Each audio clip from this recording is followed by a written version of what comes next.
Nous sommes à El Jadida, sur la côte atlantique marocaine. Entre juillet et septembre, Khadija passe sa journée à récolter des algues rouges.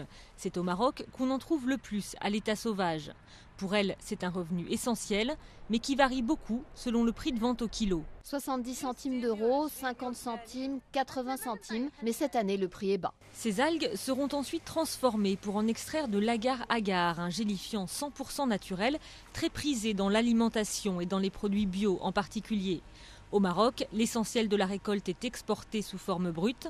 Une seule société fabrique cette précieuse poudre blanche. Un kilo d'agar-agar, par exemple, va ramener 3 à 4 fois plus de devises qu'un kilogramme de matière première exportée comme telle.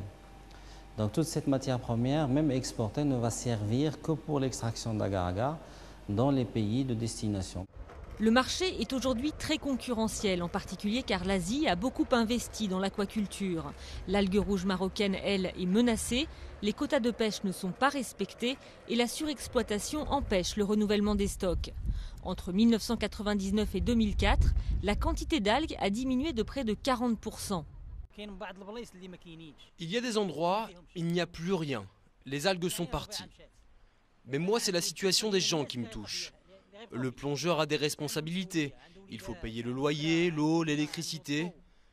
En vérité, il y a une prise de conscience, mais qu'est-ce que tu veux qu'il fasse d'autre? Est-ce que tu penses à l'écologie ou est-ce que tu penses d'abord à toi? Brahim continue donc de plonger jusqu'à 15 mètres de profondeur pour récolter les algues. Avec le poisson, c'est sa seule source de revenus. S'il ne reste plus d'algues, on sera obligé d'aller voler. Il n'y a pas d'alternative. Notre métier, c'est la mer, on n'a pas d'autre métier. La disparition des algues affecterait aussi les poissons qui se raréfient. C'est donc tout à la fois un écosystème marin et des milliers de familles dont l'avenir se trouve menacé.